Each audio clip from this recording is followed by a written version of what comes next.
उपक्रम घेत आहोत आणि या उपक्रम अंतर्गत मुलींची रस्सीउडीचा सामना आपण रंगवणार आहोत। तर ह्या खेळाचे नियम असणार आहेत। या खेळामध्ये 2 खेळाडू असतील रस्सीउडी खेळण्यासाठी। 2 मुली रस्सीउड्या खेळणार आहेत आणि त्यांच्या मागे बसलेल्या 2 मुली त्यांच्या किती उड्या झाल्या याचं काउंट करणार आहेत, मोजणार आहेत। ठीक आहे, ज्या मुलीच्या उड्या सर्वात जास्त असतील त्या मुलीला आपण विजयी घोषित करणार आहोत। मी वेळ देणार आहे तुम्हाला 30 सेकंदाचा। ठीक आहे,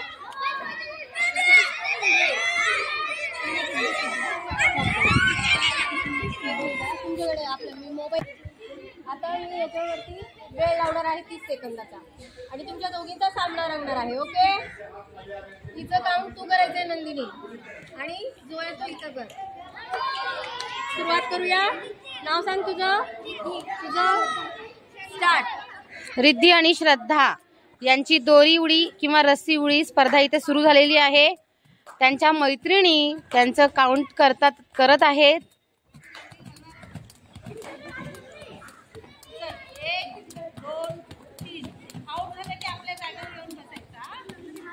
व्हेरी गुड।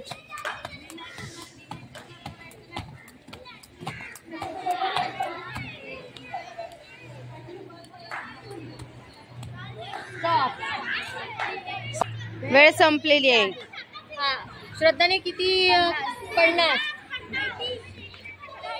30। तर ह्या सामन्यामध्ये विजयी झालेली आहे श्रद्धा गुप्ता। श्रद्धासाठी टाळ्या वाजवायच्या सर्वांनी।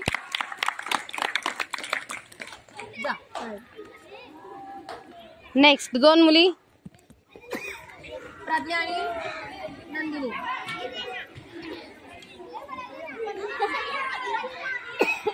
प्रज्ञा कुणाचं नाव आहे आणि नंदिनी?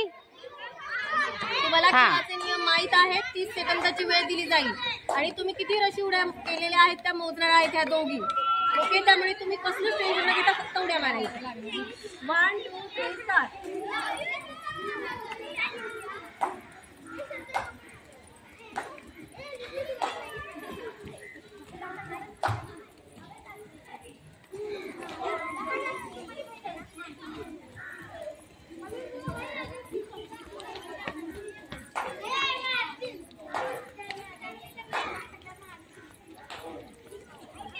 स्टॉप। 53 45 आणि या सामन्यामध्ये विजयी झालेली आहे प्रज्ञा। प्रज्ञासाठी टाळा। आपण या खेळाद्वारे मुलांमध्ये आनंद तर निर्माण करतच आहोत पण त्याचबरोबर त्याच्यातून त्यांचा व्यायाम सुद्धा होत आहे। बरोबर, धन्यवाद।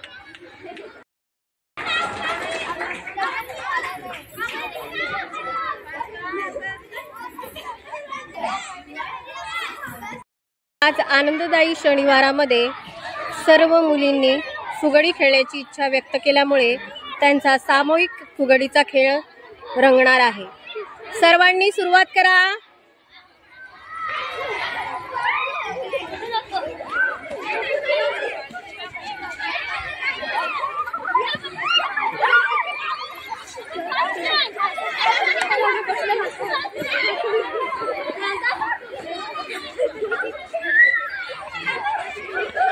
छान छान, उत्तम।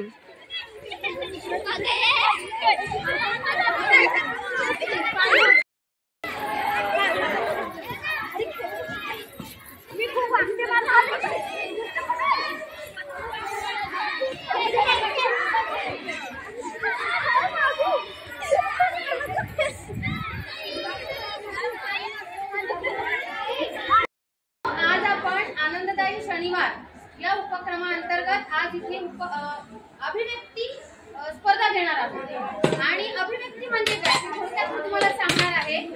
प्रत्येक व्यक्ती, प्रत्येक विद्यार्थी हा विभिन्न असतो।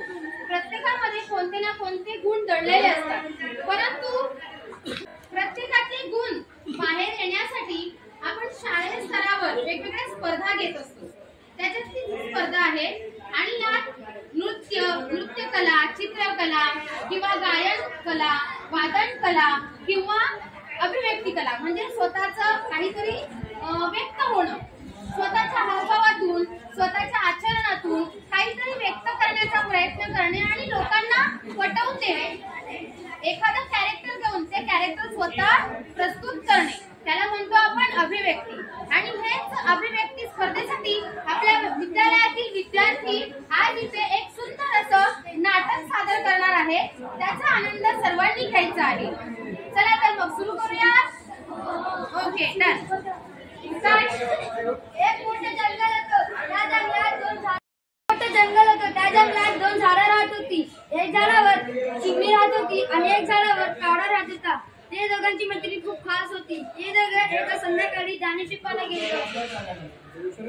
दाणे टिपता चिमणीला एक मोती भेटला. कावळ्या दादा बघ, मला एक मोती भेटला. दाखव.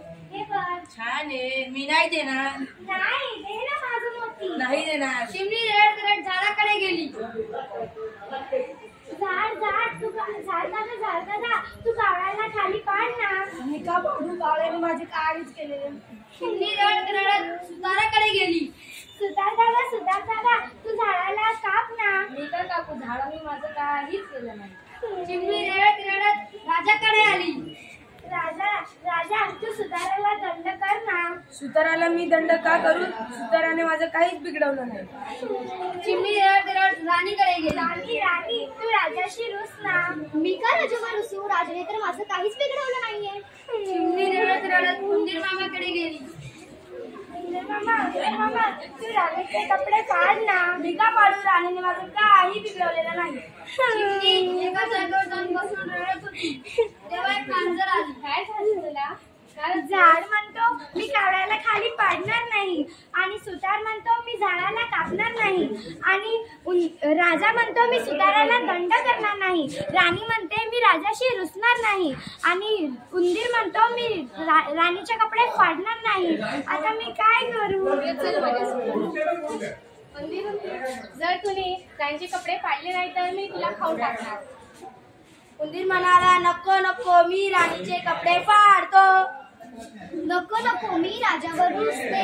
नको मी सुताराला दंड करतो. नको मी झाडाला कापतो. नको मी कावळ्याला पाडतो. नको मी मोती देतो घे. कसं वाटलं नाटक?